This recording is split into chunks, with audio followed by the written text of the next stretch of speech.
गायत्री महामंत्र एक बार मेरे साथ दोहराओ। ओम भूर्भुवः स्वः तत्सवितुर्वरेण्यं भर्गो देवस्य धीमहि धियो यो नः प्रचोदयात्। गीता में कर्म की कुशलता के बारे में बताया गया है। वो तत्व जिसका उपयोग हर नर नारी कर्म को करने में करते हैं, उस तत्व का नाम ही योग है।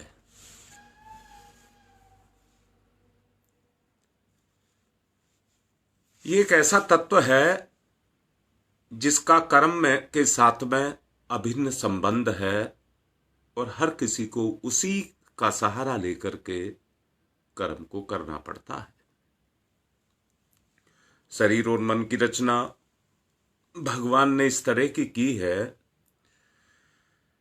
कि हर घड़ी उसे काम में जुटे रहना पड़ता है।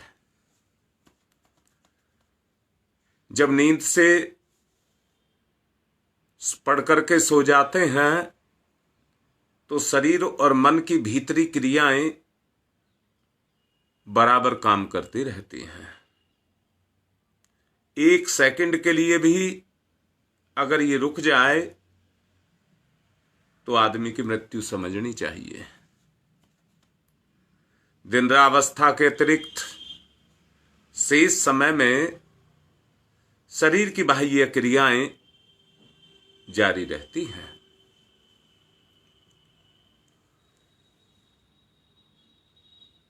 मनुष्य को कार्य करने के लिए वो खींच करके अपनी तरफ लेकर के आते हैं। उनसे बचने का कोई रास्ता नहीं है, ना कोई बच सका है। बचने की भी कोशिश करता है तो समय उसको अपने दायरे में लेकर के मजबूर करता है और उसके बचने से भी लाभ नहीं है, हानि है। प्रत्येक कर्म का कुछ ना कुछ परिणाम अवश्य है। ऐसा कोई कर्म नहीं है जिसका कोई परिणाम ना हो।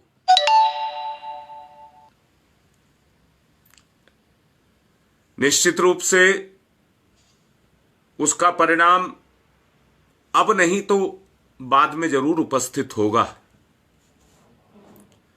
मनुष्य को प्रकृति के नियमों की बहुत कम जानकारी है।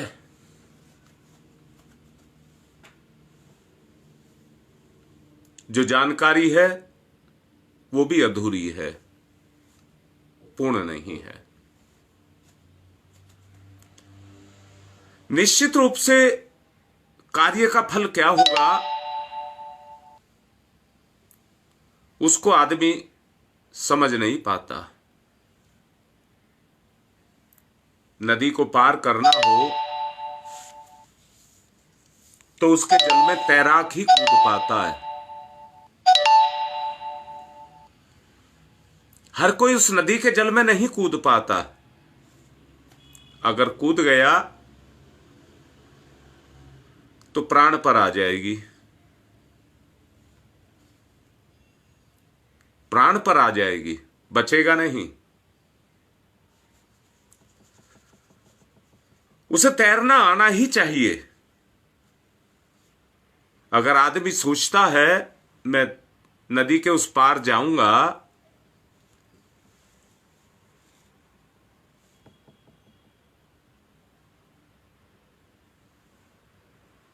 तो उसे उस ज्ञान का सहारा लेना ही पड़ेगा। कभी कभी ऐसा भी होता है कि तैराक होकर के वो अपने प्रयत्नों के द्वारा नदी से पार नहीं हो पाता है, परंतु बीच में ही डूब जाता है। तैराक होने के बावजूद, क्योंकि प्रवाह नदी का अगर इतना तेज हो कि उसको काट पाने की, चीर पाने की क्षमता उसकी तैराकी की क्षमता में ना हो,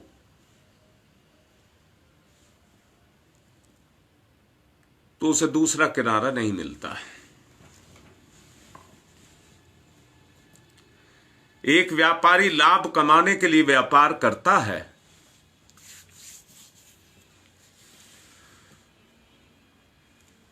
मेहनत करता है, पैसा भी लगाता है, और हानि के लिए नहीं, लाभ के लिए ही वो काम को करता है।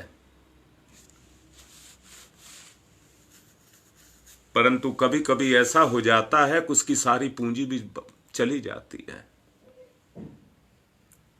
डॉक्टर किसी का इलाज करता है, उसको दवाई देता है, अच्छे होने के लिए दवाई देता है,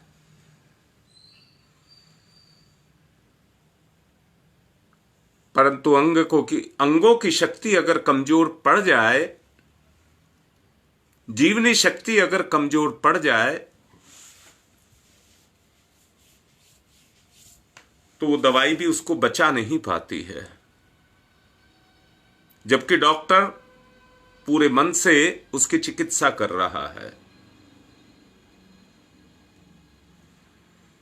कई बार रोग उल्टा पड़ जाता है और मौत को ला करके खड़ा कर देता है। हम अपने जीवन को जिसको जी रहे हैं, हजारों हजारों हजारों सालों से,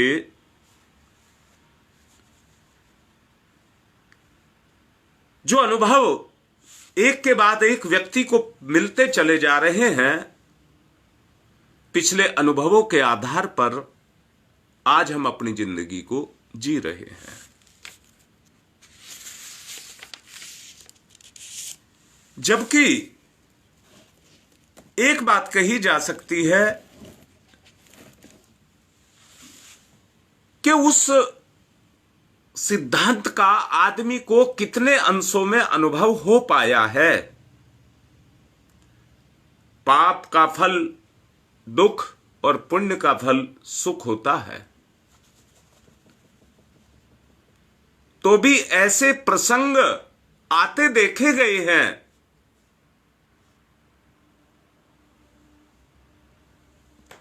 कि आदमी अच्छे काम करता है और फिर भी दुख उठाता है।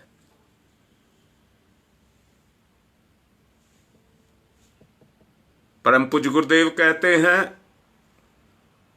ऐसे समयों पर अपनी बुद्धि को विचलित करने की आवश्यकता नहीं है। कारण यही है कि कर्म का जो विषयक है वो एक मोटी रूपरेखा के रूप में मालूम पड़ता है, पर छोटी छोटी बारीकियों में जो पेचीदी फंसी हुई होती है उनका ठीक से ज्ञान नहीं होना, वही हमें फंसा करके रखता है। आगे चल करके शायद मानव बुद्धि कर्म फल विषयक उन सूक्ष्म तथ्यों को, रहस्यों को समझ जाए जो अभी उसके लिए उलझे हुए हैं, उसको समझ नहीं आ रहे हैं। अभी 2-4 दिन के अभ्यास से कोई व्यक्ति मोटर चलाने की बात को जान लेता है, सीख नहीं पाता। 2-4 दिन के अभ्यास से, परंतु मोटर चलाने का पूर्ण ज्ञान तब होता है जब उसके कल पुर्जों के बारे में भी उसको कुछ जानकारी हो, चलाने के बारे में भी जानकारी हो। वही व्यक्ति उसको निश्चित स्थान पर, मंजिल पर लेकर के जा सकता है। यदि मशीन किसी भीतरी भाग से, बारीकी की कमजोरी से खराबी पैदा हो जाए, जिसके कारण मोटर बीच में ही रुक जाए, तो नौसिखिए ड्राइवर के लिए बड़ी उलझन भरी हुई बात होगी। वो ये सोचेगा कि मैंने चलाने का जो ज्ञान प्राप्त किया है वो झूठा तो नहीं है। वास्तव में उसका ज्ञान झूठा नहीं है, परंतु अपूर्ण है। जितना कुछ उसने सीखा है, जो ठीक समझता है, वही उसकी कमी को निकाल पाता है। यदि वो ड्राइवर इंजन के बारीक कल पुर्जों के बारे में नियम और उपनियमों को जानता और खराबी को ठीक कर लेने के माध्यम से, उस साधन से जो उसके पास होते, तो रास्ते में जहां गाड़ी रुकी है वहीं पर उसकी नीयत साज संभाल करके उसे दोबारा से शुरू कर सकता है।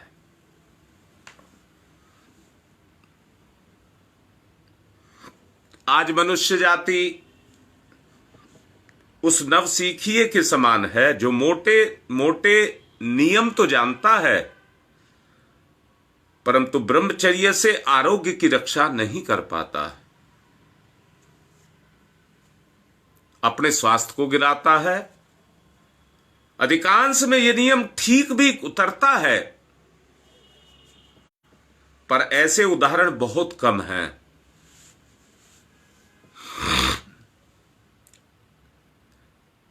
ब्रह्मचारी दुर्बल अस्वस्थ रहे और व्याभिचारी लोहे के लट्ठे के बराबर मजबूत रहे, स्वास्थ्य और बलवान बना रहे।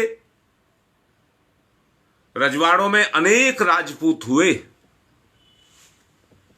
जिनके दर्जनों विवाह हुए और 2500 उनकी रखेल हुई। वो परले सिरे के व्याभिचारी कहलाए।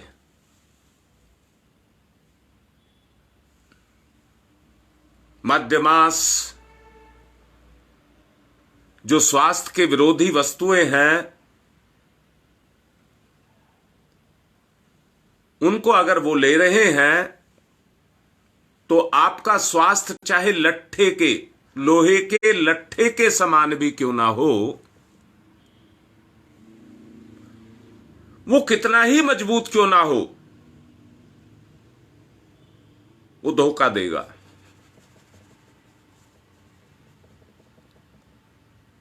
विपरीत उदाहरणों को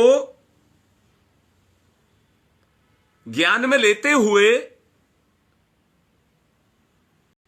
हमें ब्रह्म आचरण का ही समर्थन करना चाहिए, क्योंकि अधिकांश में उसी की उपयोगिता साबित होती है। कर्म करना जीव का अनिवार्य नियम है। कर्म के बिना जीव रह नहीं सकता। अमुक कर्म का, अमुक समय का, अमुक फल का, अमुक प्रकार का कर्म ही किया जाएगा, जिसके कारण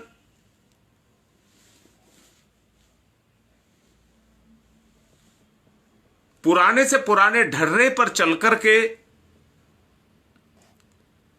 आदमी आगे के फलों को प्राप्त कर लेना चाहता है, और बाद में अगर ये सोचता है कि ईश्वर की मर्जी ही ऐसी है या भाग्य का लेखा ही ऐसा है, इस प्रकार के अगर उदाहरण वो बनाएगा और उन उत्तरों को जो उसको मिल रहे हैं भाग्य के द्वारा या कर्म फल के द्वारा, जो घटनाएं घट रही हैं उनका समाधान इन अप्रत्याशित घटनाओं का जो समाधान है, जो किया जा सकता है, हम उनकी इस कारण कारण कोई भी हो, प्रत्यक्ष हो या परोक्ष हो, एक बात को सदैव मन में अवश्य बना करके रखते हैं कि ये सत्य नहीं है। ठीक तरह से निर्धारित नियमों का पालन करते हुए भी उसका फल कई बार भारी संदेह, गड़बड़ और बेचैनी उत्पन्न कर देता है। मानव जाति चाहती है खरे और अपवाद रहित उनके परिणाम निकले। इस इच्छा की पूर्ति के लिए जी तोड़ परिश्रम जो व्यक्ति कर रहे हैं, वो दिन दिन प्रगति को कर रहे हैं। प्रकृति के गूढ़ रहस्यों को धीरे धीरे करके उनके अंदर उद्घाटित होते हुए चले जाते हैं, पर फल तभी तक प्राप्त होते हैं जब तक पूर्ण या पर्याप्त ज्ञान ना हो जाए। प्रकृति का नियम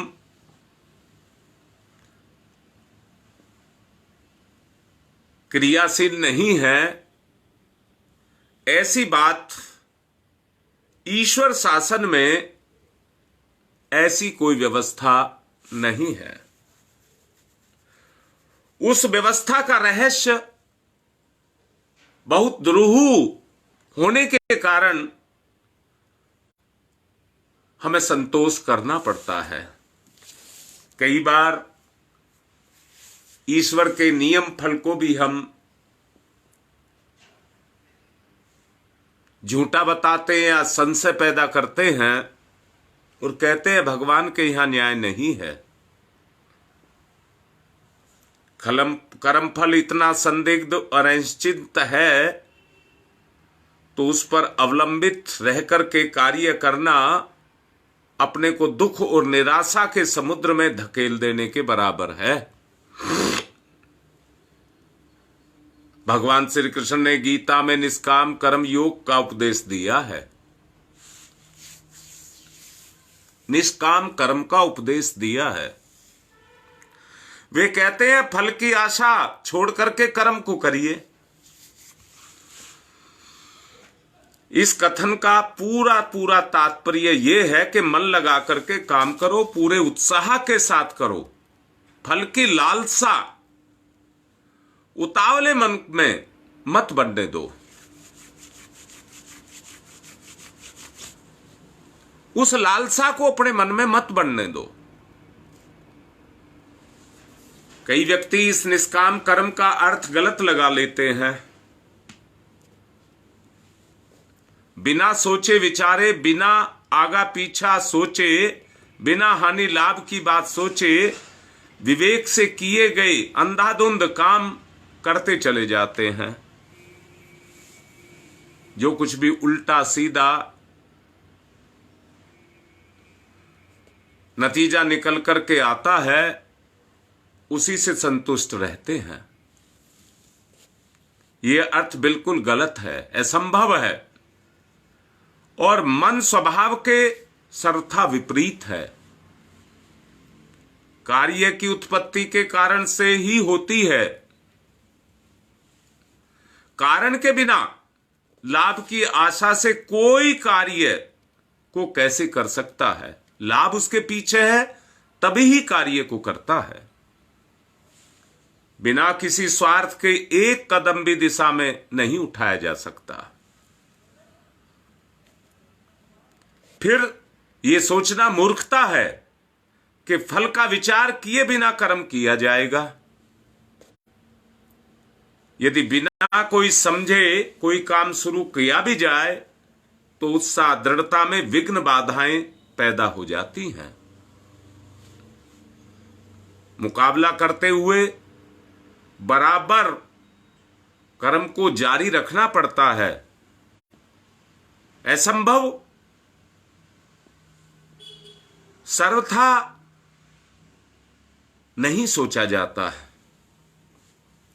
किसी भी कार्य को करने से पूर्व उसके परिणाम के बारे में विचार करना ही पड़ता है। खूब बारीकी में जाकर के लाभ हानि का ब्यौरा लेना ही पड़ता है।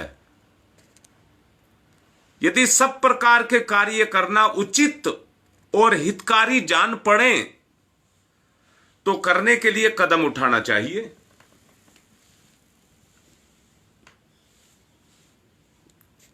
फल की लालसा में हर घड़ी लार टपकाते रहने से कार्य की जो गुणवत्ता है वो नहीं रह जाती है।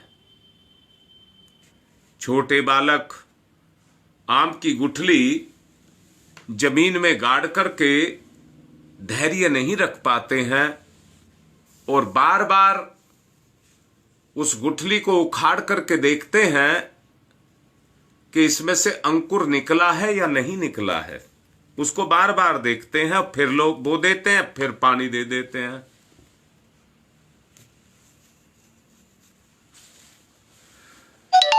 वो चाहते हैं कि हमारी गुठली बहुत जल्दी से निकल करके आ जाए और वृक्ष बन जाए। पर जिस प्रकार मनो मनो मीठे फल हम उस पेड़ से लेते हैं जो भरपूर रूप से हमको देता है, उस स्वाभाविक रीति तक पहुंचने के लिए, वृक्ष का रूप धारण करने के लिए उस गुठली को कितने दिन की प्रतीक्षा करनी पड़ी। इसलिए घंटे 2 घंटे या 1-2 दिन में गुठली को उलट पुलट करके अगर आप देखते हैं तो उसके फल मधुर खाने का जो मन है वो नहीं मिल पाएगा।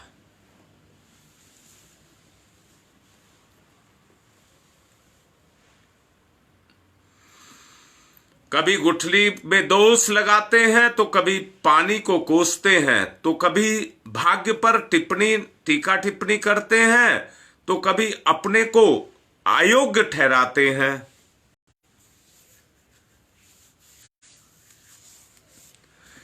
इसी प्रकार वे बालक दूसरा काम शुरू कर देते हैं और पहले को छोड़ देते हैं। उतावली को छोड़ करके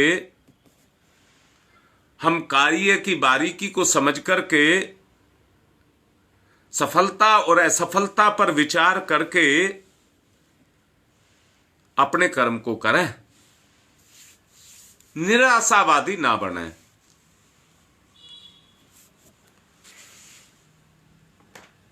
अगर बनते हैं तो बाद में वो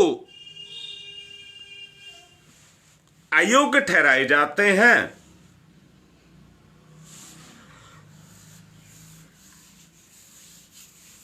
उनकी इच्छाएं और कर्म का मेहनत बेकार चली जाती है। ये कहते हैं कि मनुष्य को लालच अंधा बना देता है। अंधे को मार्ग नहीं सूझ पड़ता है। जो आदमी प्रशंसावश या यश उपार्जित करने के लिए छटपटा रहे होते हैं, वो लालच के मारे ना करने योग्य कार्यों को भी कर बैठते हैं और उसका दुखदाई परिणाम भोगते हैं। एकदम धनी बनने की इच्छा में लोग बेचोरी, डकैती, भयानक कार्यों को करते हैं और लोग परलोक में दुख को भोगते हैं। लालच की लगन इतनी प्रबल होती है, उसी में वृद्धि का अधिकांश भाग व्यक्ति के जीवन का खपता हुआ चला जाता है। सुखद कल्पनाओं के ख्याली पुलाव महल की तरह से अट्टारियां बना देते हैं। बहुत बड़ी बड़ी अट्टारियां बना देते हैं। सुखद कल्पनाओं के ख्याली महल इतनी अधिक रुचि प्राप्त हो जाती है कि कार्य के करने में त्रुटि पैदा हो जाती है। उसे ध्यान की शक्ति का या बुद्धि की शक्ति का सहयोग नहीं मिल पाता है, और ना मिल पाने के कारण जितनी सावधानी रखनी चाहिए थी उतनी कार्य प्रणाली में दोष आ जाते हैं। काम में जो बिगाड़ होने आरंभ होते हैं उन तक दृष्टि नहीं पहुंच पाती, जिसके परिणाम स्वरूप छोटा सा छिद्र हो जाने पर सारा दिन का गुड़ गोबर उसी में हो जाता है। शेख चिल्ली की कहानी आप सबने सुनी होगी।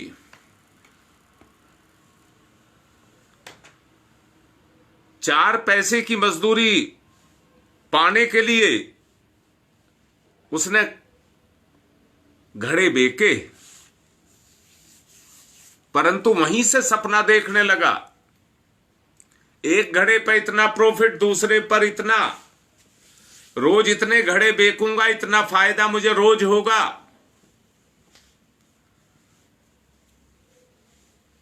मैं पैसे वाला हो जाऊंगा, मेरी शादी होगी,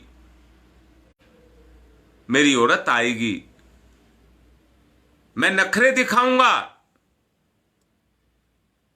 जब नहीं मानेगी तो उसे लात मार दूंगा। खाली पुलाव में लात मारता है, वो लात जाकर के घड़े में लगती है, घड़े के टुकड़े टुकड़े हो जाते हैं, लाभांश नहीं मूल भी उसके साथ चला जाता है।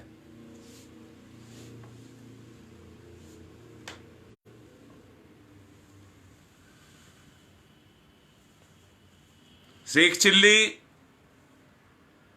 की रखी हुई जो हांडी है वो टूट करके टुकड़े टुकड़े होकर के खत्म होकर के शेख चिल्ली को खिस्साने की तरह से लाचार पाती है।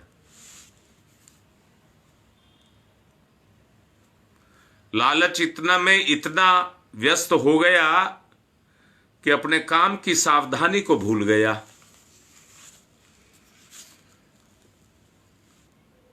प्रकारांतरण में आज भी यही सब हम कर रहे हैं। आज हम सब यही कर रहे हैं। कार्य प्रणाली की दोष और त्रुटियों को देख रहे हैं, परिणाम की जो इच्छा रहती है उसके उल्टे नतीजे सामने आ रहे हैं। परम पूज्य गुरुदेव ने कर्म योग का पूरा नाम निष्काम कर्म योग, जिसका अर्थ होता है आसक्ति को छोड़ करके कर्म को करना।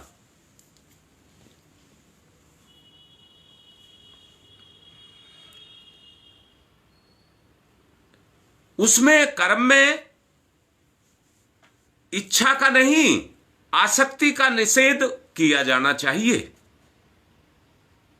परिणाम की इच्छा के बिना कोई कार्य किया ही नहीं जा सकता। स्वाभाविक इच्छा तो अवश्य ही व्यक्ति को रखनी पड़ती है। निषेध उस आसक्ति का है जिसके कारण लोभ हमारी कार्य प्रणाली के अंदर घुस करके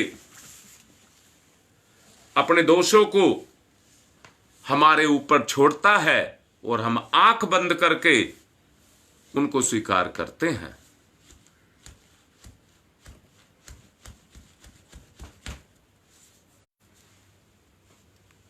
दूसरे शब्दों में यह कहा जा सकता है कि भविष्य के समूचे मंसूबे बांधने के लिए वर्तमान काल की तत्परता को, वर्तमान काल को तत्परता पूर्वक स्वीकार करना पड़ेगा। आज के कार्य में पूरी तरह लालच में तन्मय होकर के आज जो सामने कार्य पड़ा है, जिसको हम कर रहे हैं, जिसमें बुद्धिमत्ता, दिलचस्पी, सावधानी और मेहनत लगी हुई हो, हम उस कर्म में इतने तत्पर हो जाएं कि बिना चिंता किए सामने अपने गौण अपने आप को पाएं, कल की चिंता ना करें। इस प्रकार जब संपूर्ण इच्छा की जो शक्ति है, आज का काम किया जाएगा तो निसंदेह उसका फल आशातीत के रूप में कल जरूर मेरे सामने आएगा। ऐसी बात नहीं है कि निष्कर्म कर्म करने वाले को फल ना मिलता हो, ये तो मिलना ही है, ये तो निश्चिंत ही है। वैसे भी भगवान को न्यायकारी कहा गया है, जो कर्म के माध्यम से सबके साथ न्याय करता है, उसी को ईश्वर कहा गया है।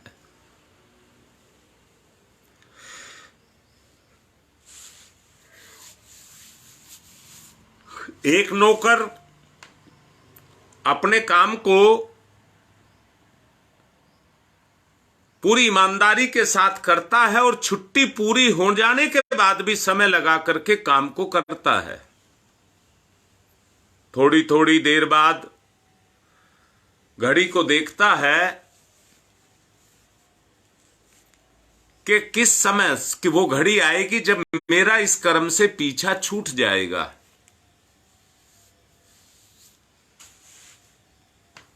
उसके लिए वो उस समय के इंतजार को करता है। कर्म को तो करता है, परंतु कर्म की केवल औपचारिकता को करता है, मन लगा करके कर्म नहीं करता। तो वो कर्मयोग नहीं बन पड़ता है। इस तरह से हमारे द्वारा किया गया सब पुरुषार्थ व्यर्थ और बेकार चला जाता है।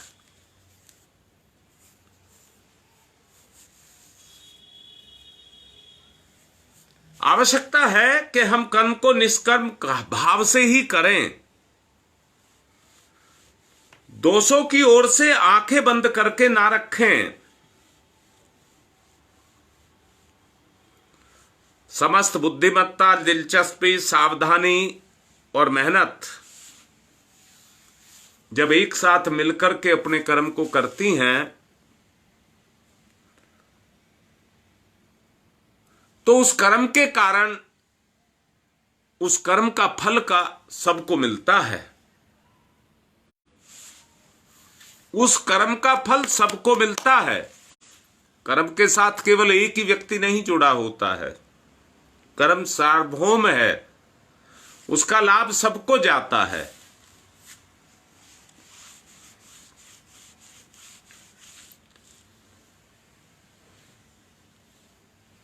दिलचस्पी की बात है, फल की उलझन में कार्य प्रणाली को लगा देना, अपने आप को उस प्रक्रिया के अंदर जोड़ देना है। मैं जैसा अभी नौकर की बात कर रहा था, जो कर्म को तो करता है परंतु छुट्टी का इंतजार कर रहा है, तो वो कर्म तो कर रहा है, लकीर पीटने के लिए कर्म तो कर रहा है, पर कर्म के बंधन से मुक्त नहीं हो रहा। दूसरा नौकर इसके विपरीत स्वभाव का है। उसे अपना काम खेल की तरह मनोरंजक लगता है। वो कर्म को करते हुए बार बार घड़ी नहीं देख रहा है, ईमानदारी से अपने समय को कर्म में खपा रहा है।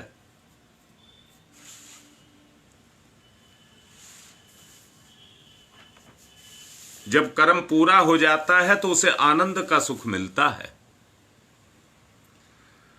और वो उस आनंद को पाकर के इतना तन्मय हो जाता है कि छुट्टी मिलने पर भी उसका ध्यान उसी में लगा रहता है,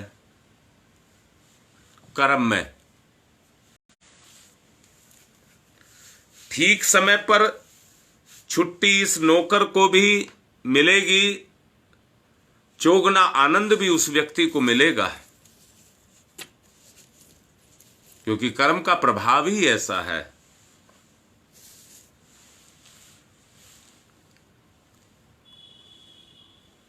परम पूज्य गुरुदेव ने ये लिखा है कि कर्म के घंटे आनंद और मनोरंजन के साथ में किए जाने चाहिए, ना कि समय पूरा करने के लिए।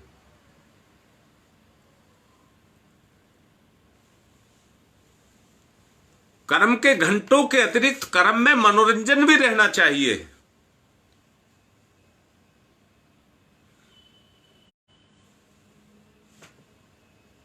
दूसरा, कर्म इतना बढ़िया स्तर का होना चाहिए कि देखने वाले की प्रशंसा हो। कर्म करने वाला, देखने वाला कर्म करने वाले की प्रशंसा करे।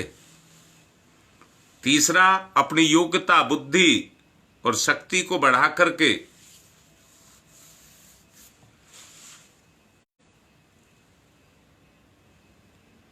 हमें अपने अनासक्त भाव से उस कर्म को करना चाहिए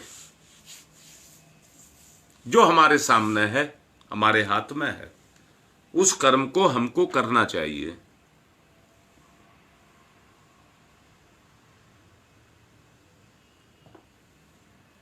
जब इस आधार पर हम कर्म को करते हैं तो कर्मफल हमें अपना पूरा लाभ दे करके जाता है।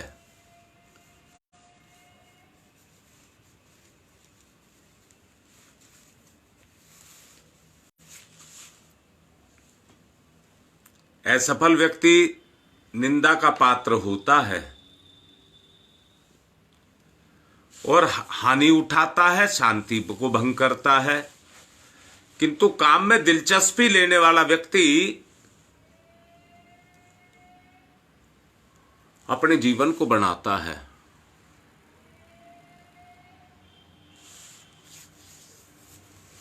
इसलिए उसी आधार पर हमको कर्म करना चाहिए जिसमें कर्म का लाभ मुझे मिलकर के और मुझे उस लाभ से लाभ हो और मैं आगे बढ़ूं।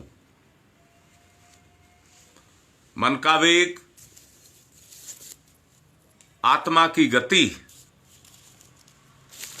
दोनों बराबर अपनी गति से चलते रहते हैं और कर्म के फल को भोगने के लिए मजबूर करते हैं।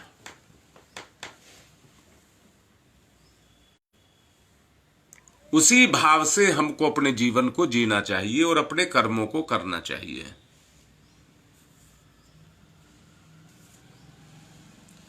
आज रविवार है, यज्ञ भी होना है, समय हो चुका है, इसलिए यज्ञ की तरफ को चलें।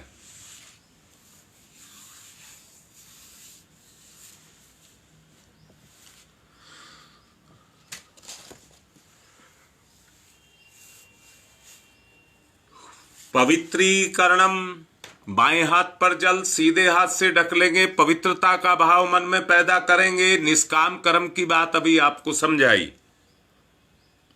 अभिमंत्रित जल को अपने ऊपर छिड़क करके अंदर बाहर से पवित्र करेंगे। ओम मैं पवित्र पवित्रो वा सर्वावस्थांगतो अपि वह यह समरेत पुंडरीकाक्षम स बाह्य अभिहंतर शुचि। ओम पुनात पुंडरीकाक्ष पुनात पुंडरीकाक्ष पुनातुहु। दाहिने हाथ पर जल लेकर स्वाहा के साथ पी जाएंगे। आचमन करेंगे, 3 आचमन करेंगे। ओम अमृतो प्रस्तनमसि स्वाहा, दूसरा लेंगे। ओम अमृता पिधानमसि स्वाहा, तीसरा लेंगे। ओम सत्यम यश श्रीरमय श्री श्रीयताम स्वाहा। हाथ धोएंगे, बाएं हाथ पर जल लेकर 5 उंगलियां गीली करके चोटी मूल का पूजन करेंगे। अपनी संस्कृति को अपने जीवन में उतारेंगे। ओम चिद्रूपणी महामाई दिव्य तेज समन्विते तिस देवी शिखा मध्य तेज वृद्धिम कुरुष्मेव। मेरे साथ दोहराएंगे। बाएं हाथ पर जल, सीधे हाथ की 5 उंगलियां डुबा करके 5 कर्मेंद्रियों को पवित्र करेंगे।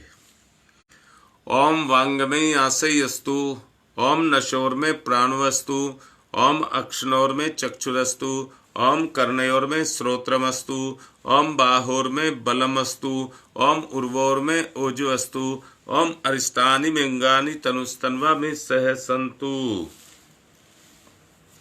अब धरती माता का पूजन करेंगे। एक आचमनी जल पुष्प की पंखुड़ियां धरती पर चढ़ा करके उसके चरण स्पर्श करेंगे। ओम पृथ्वी त्वया धृता लोका देवी त्वं विष्णुना धृता त्वं च धार्य माम देवी पवित्रम कुरु चास्मनम। 1-2 को आपस में तिलक लगाएं सब।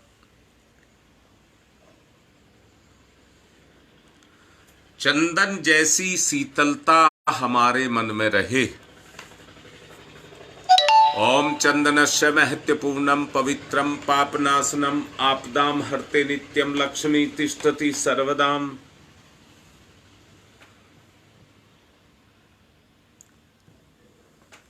बाएं हाथ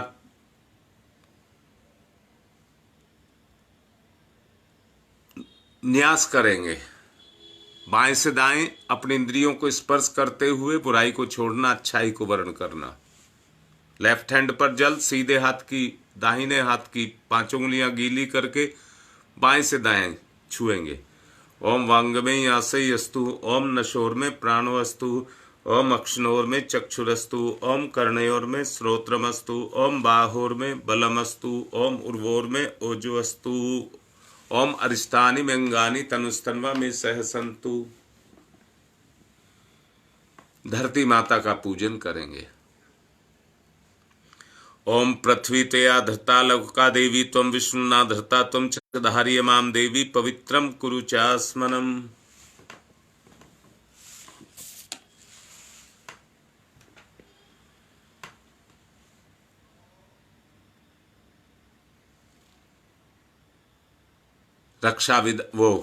रक्षा सूत्र बांधेंगे। जिन्होंने नहीं बांध रखा है वो बांध ले, जिन्होंने बांध रखा है वो व्रत ले।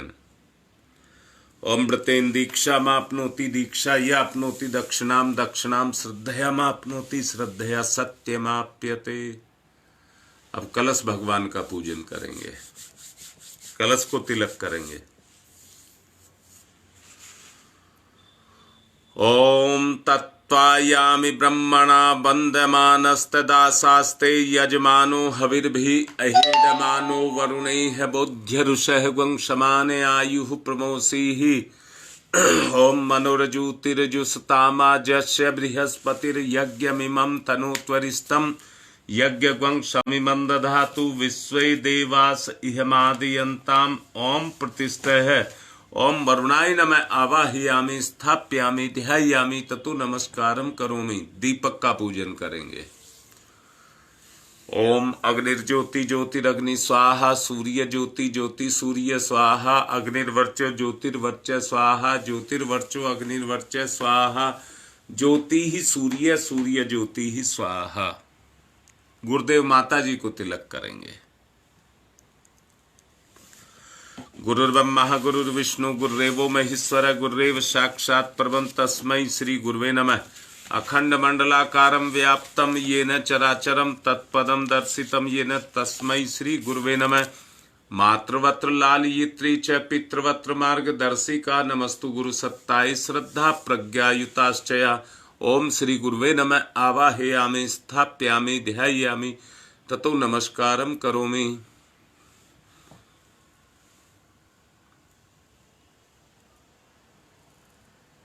माँ गायत्री को तिलक करेंगे।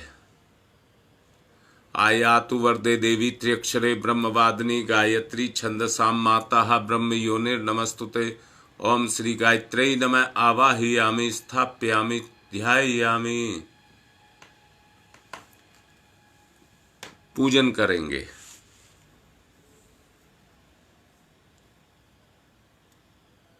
एक पुष्प आसन के रूप में दीपक के पास अर्पित करेंगे। ओम सर्वेभ्यो देवेभ्यो नमः आवाहयामि स्थापयामि आसनम समर्पयामि। 4 बूंद जल चढ़ाएंगे। सहायक परिजन कलावे के 2 छोटे छोटे टुकड़े तोड़ लेंगे। पाद्यम समर्पयामि, अर्घम समर्पयामि, आचमनम समर्पयामि, स्नानम समर्पयामि। अब कलावे ले लेंगे। वस्त्रम समर्पयामि, यज्ञोपवीतम समर्पयामि। तिलक करेंगे। गंधम विलेपयामि, अक्षतानि समर्पयामि, पुष्पाणि समर्पयामि। धूपम आघ्रापयामि, दीपम दर्शयामि। मीठा फल नैवेद्यम निवेदयामि। फूल पत्ती तांबूल पुंगी फलानि समर्पयामि। चावल दक्षिणाम समर्पयामि। फिर चावल सर्वाभावे अक्षतानि समर्पयामि। हाथ जोड़कर प्रणाम। नमोस्तनंताय सहस्रमूर्तये सहस्रपादाक्ष शिरोरुभावे सहस्रनाम्ने पुरुषाय सारस्वते सहस्रकोटि युग धारणे नमः। सहस्रकोटि युग धारणे नमः। रक्षा विधान करेंगे।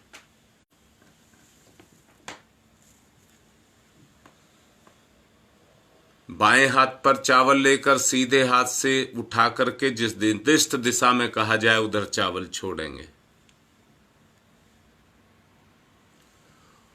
ओम पूर्वे रक्षतु वाराह आग्नेयाम गरुड़ध्वज दक्षिणे पद्मनाभमस्तु नैऋत्याम मधुसूदन पश्चिमे चैव गोविंदो वायव्याम तु जनार्दन उत्तरे श्रीपति रक्षे देशान्यम ही महेश्वर ऊर्धम रक्षतु धातावो हयोधो अनंतस्य रक्षतु अनुक्तम अपि यतस्थानम रक्षत विषुममार्धिक।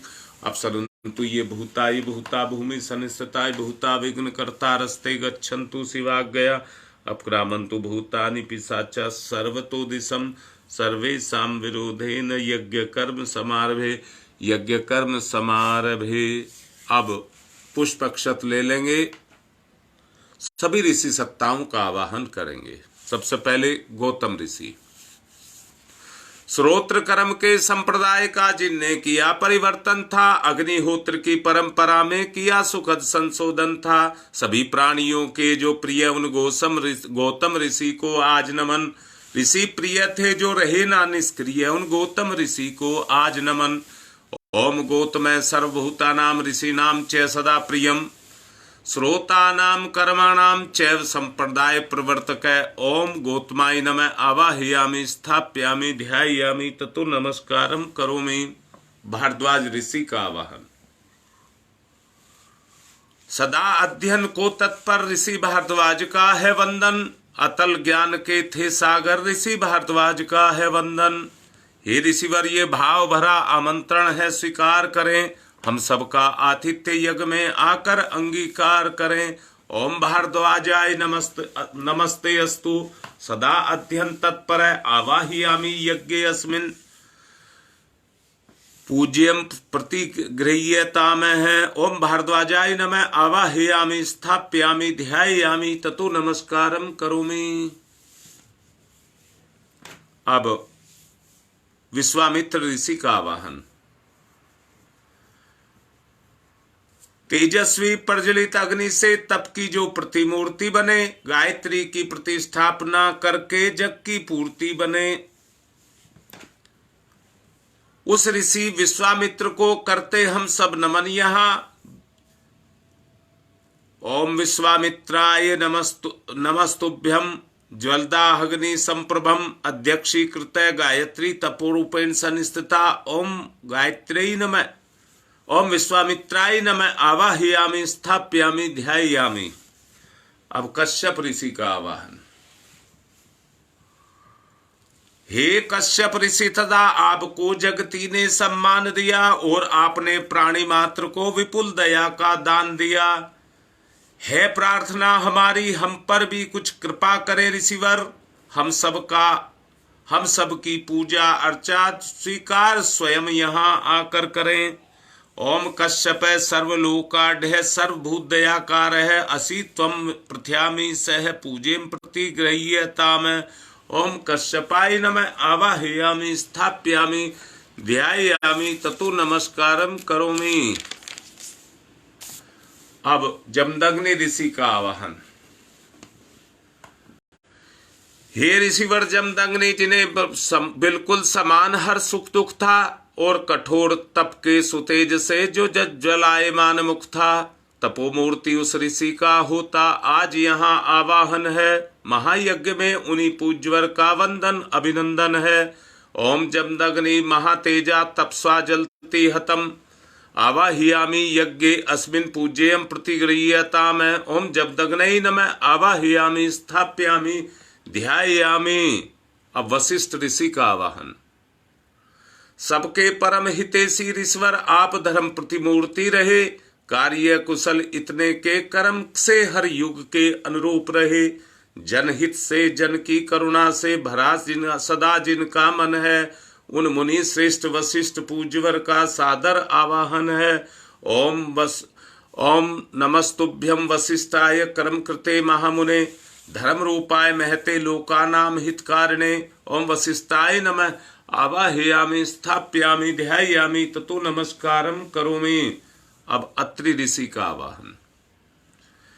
हे ऋषि ब्राह्मण श्रेष्ठ, विश्व में जन जन के हितकारी हैं, तपय पूत हैं, सत्य रूप हैं, तेजस्वी व्रतधारी हैं।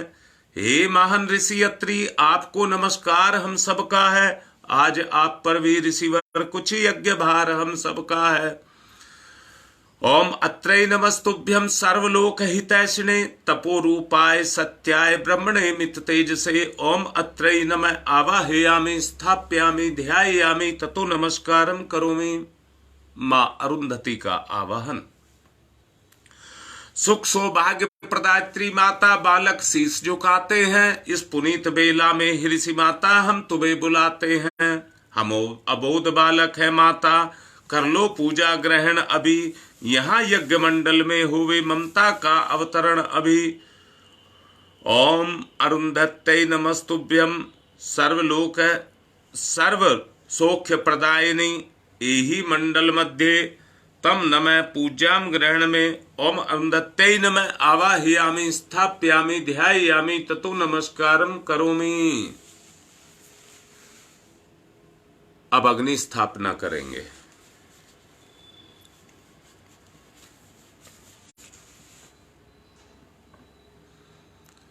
ओम भूर्भुवः स्वः द्यौरिव भूम्नाः पृथिवीवरीम्नाः तस्यास्ते पृथिवी देवयज्ञे पृष्ठे अग्निं मनाद मन्नाधाया दधे अग्निं दूतं पुरो दधे हव्यवाहमुपबुर्वे देवामासादयादिः। ओम अग्नै नमः अग्निम् आवाहयामि स्थाप्यामि ध्यायामि ततो नमस्कारं करोमि। चार समिधाएं दान करेंगे।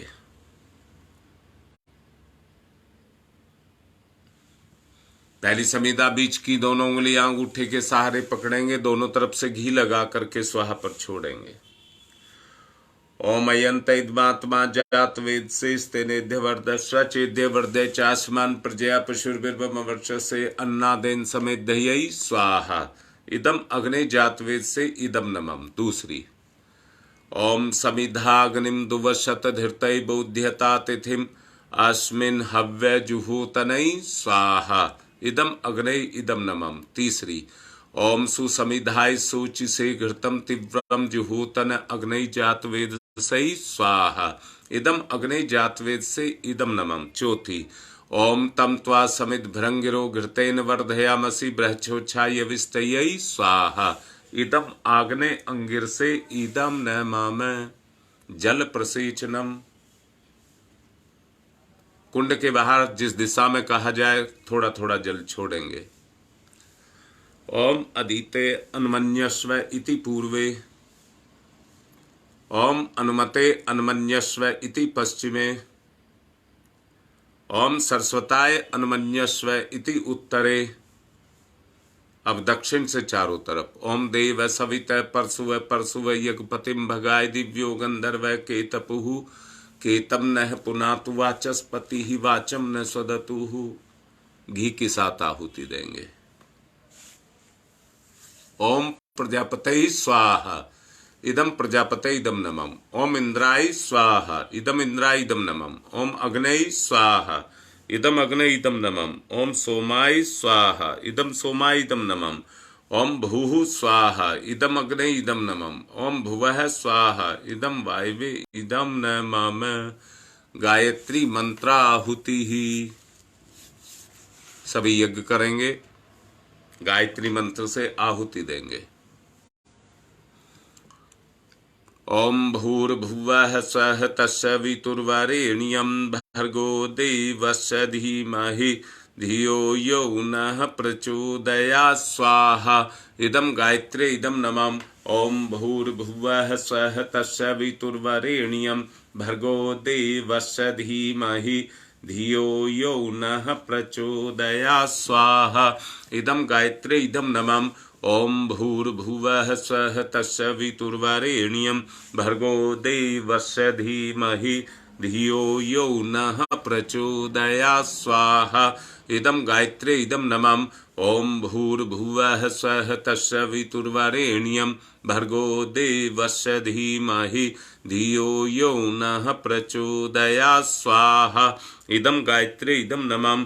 ओम भूर्भुवः स्वः तस्य वितुर्वरेण्यं भर्गो देवस्य धीमहि धियो यो नः प्रचोदयात् स्वाहा इदं गायत्रे इदं नमः। ओम भूर्भुवः स्वः तस्य वितुर्वरेण्यं भर्गो देवस्य धीमहि धियो यो नः प्रचोदयात् स्वाहा इदं गायत्रे इदं नमः। ओम भूर्भुवः स्वः तस्य वितुर्वरेण्यं भर्गो देवस्य धीमहि धियो यो नः प्रचोदयात् स्वाहा इदं गायत्रे इदं नमः। ओम भूर्भुवः स्वः तस्य वितुर्वरेण्यं भर्गो देवस्य धीमहि धियो यो नः प्रचोदयात् स्वाहा इदं गायत्रे इदं नमः। ओम भूर्भुवः स्वः तस्य वितुर्वरेण्यं भर्गो देवस्य धीमहि धियो यो नः प्रचोदयात् स्वाहा इदं गायत्रे इदं नमः।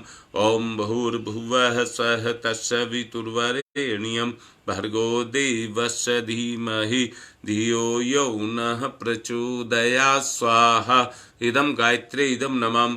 ओम भूर्भुवः स्वः तस्य वितुर्वरेण्यं भर्गो देवस्य धीमहि धियो यो नः प्रचोदयात् स्वाहा इदं गायत्रे इदं नमः।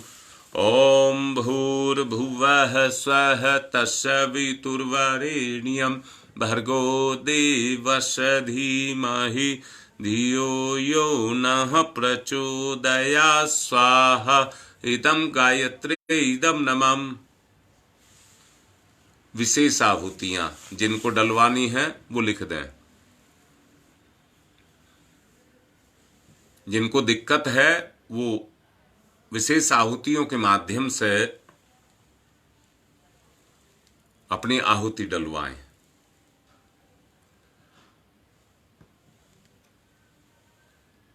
सबकी भलाई के लिए महामृत्युंजय मंत्र से आहुति।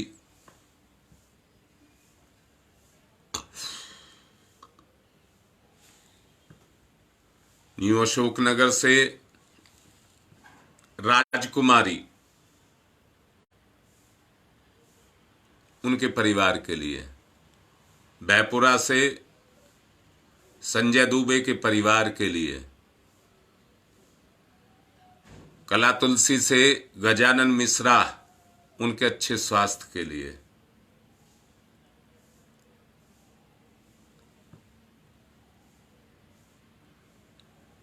कृष्णा कौशिक की मां प्रेमलता गंगा विहार से,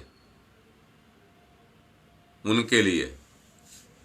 सविता गुप्ता के अच्छे स्वास्थ्य के लिए, उनका स्वास्थ्य ठीक नहीं लिख रही हैं।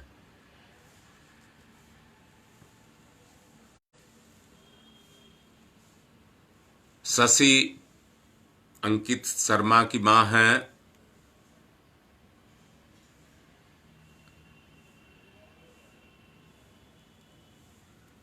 उनकी तबीयत खराब है।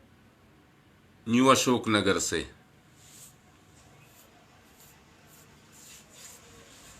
और किन्हीं को भी डलवानी है। रमेश चंद शर्मा, गंगा विहार से उनकी तबीयत, उनकी भतीजी की तबीयत, सगाई है,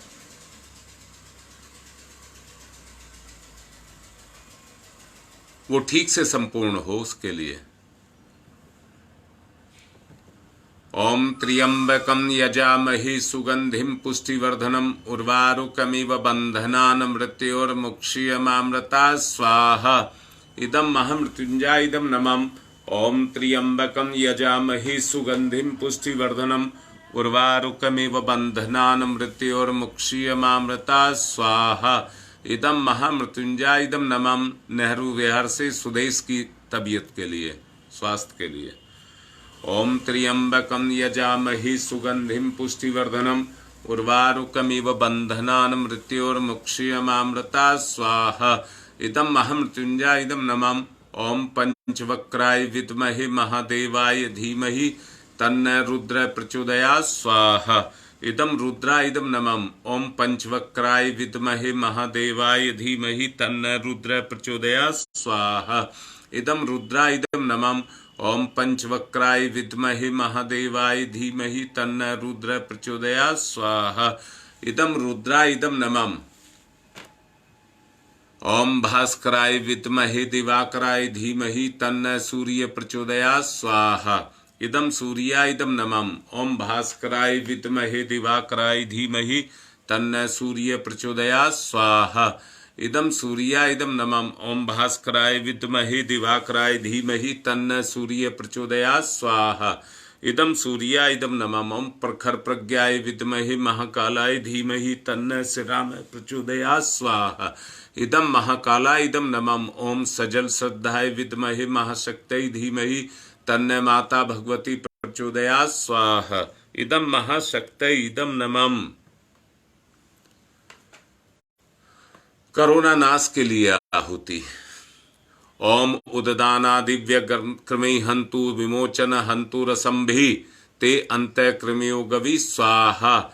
इदम आदित्य गणेभ्य इदम नमः। रोगनाश के लिए आहुति। ओम शीर्षम शक्तिम शीर्षमयम कर्णम शूलहम विलोहितमः सर्व शरीरम समनम ते रोगम बहिर्निर्मदय मंत्रम यामहि स्वाहा। इदम सूर्याय इदम नमः। रक्षा कवच के लिए आहुति। ओम अग्नि वैश्ववानरः वैश्वैरमा देव्यै पाहि स्वाहा स्वाहा। इदम वैश्वरनाय इदम नमः। सृष्टिकृत हो मैं प्रायश्चित आहुति ही। घी मिष्ठान के साथ इस आहुति को देंगे भूल चूक के लिए। दीपक की दूसरे परिजन आरती के लिए तैयारी कर लें। इतना ओम यदस्य कर्मणोत्यरीचम यादवान्यून्यमेहाकरम अग्निष्ठ सृष्टिकृद्यात्सरम सुहूतम करोतु मे अग्नि सृष्टिकृत सुहूतो सर्वप्रायश्चिताहुतीनां कामानां समृद्धित्रे सर्वान् कामान् समृद्धयै स्वाहा। इदम अग्नि सृष्टिकृत इदम नमः। पूर्णाहुति। ओम पूर्णमिद पूर्णमिदं पूर्णात् पूर्णमुदच्यते पूर्णस्य पूर्णमादाय पूर्णमेवावशिष्यते। ओम पूर्णादर्वी परापत सुपूर्णा पुनरापत वसने विकर्णा वह ईश मूर्जयग्वं सत्कृतौ स्वाहा। ओम सर्वं वै पूर्णग्वं स्वाहा। ओम सर्वं वै पूर्णग्वं स्वाहा। एक चम्मच घी की धार बांध करके छोड़ देंगे, वसोधारा। ओम वसोः पवित्रमसि सतधारम वसो पवित्रमसि सहस्रधारम देवस्ता सविता पुनातु वसो पवित्रेण सद्धारेण सुपवा काम दुक्षयी स्वाहा। अब आरती करेंगे। ओम यम ब्रह्म वेदांत विदो वदन्ति परमं प्रधानं पुरुषं तथान्ये विश्वोदगदे कारणमीश्वरं वा तस्मै नमो विघ्न विनाशनाय। ओम यम ब्रह्म वरुणेन्द्र रुद्रमरुतः स्तुन्वन्ति दिव्यैस्तवे वेदैः सांग पद क्रमणोपनिषदै गारयन्ति यं शामगा ध्यानावस्थित तद्गतेन मनसा पश्यन्ति यं योगिनो यशान्तं न विदुषुरासुरगुणा देवाय तस्मै नमः। देवाय तस्मै नमः। कर्पूर गौरम करुणावतारम संसार सारम भुजगेन्द्रहारम सदा वसंतम हृदयारविंदे भवम भवानी सहितम नमामि। त्वमेव माताश्च पिता त्वमेव त्वमेव बंधुश्च सखा त्वमेव त्वमेव विद्या ददनम त्वमेव त्वमेव सर्वं मम देव देव। मंगलम भगवान विष्णु मंगलम गरुड़ध्वज मंगलम पुंडरीकाक्षाय मंगलाय तनोहरि। सबको आरती दें, सब पुष्प ले लें और एक परिजन शांति पाठ करें। ओम ध्याउ शांतिरंतरिक्षं शांति पृथ्वी शांतिरापः शांतिरोषधयः शांति वनस्पतयः शांतिर्विश्वे देवा शांति ब्रह्म शांति सर्वगं शांति शांतिरेव शांति सामा शांतिरेधि। ओम शांति शांति शांति सर्वारिष्टा सुशांतिर्भवतु। सूर्य अर्घ दान कर देंगे। ओम सूर्य देव सहस्रांशो तेजो राशि जगतपते अनुकंप्य माम भक्तिर्गणार्गम दिवाकरम सूर्याय नमः आदित्याय नमः भास्कराय नमः। अब पुष्पांजलि देंगे। अपनी बुराई का दान, कर्म में कोई व्यतिरेक पैदा ना हो, कर्म को पूर्ण मनोयोग से करेंगे। उदाहरणों के रूप में समझाया गया है। किसी लोभवश कर्म को नहीं करेंगे। ओम यज्ञेन यज्ञमयी जंत देवा तानि धर्माणि प्रथमानि आशन्ते हनाकं महिमान छछत्र यत्र पूर्वे साधया सन्ति देवा। मंत्र पुष्पांजलिम समर्पयामि देव दक्षिणाम समर्पयामि। चावल लेकर के विसर्जन कर देंगे। आज का कार्य पूर्ण हुआ। ओम यान्तु देवगणा सर्वे पूजा मादाय माम किम इष्ट काम समिध्यर्थम पुनरागमनाय च पुनरागमनाय च। ओम शांति ही शांति ही शांति।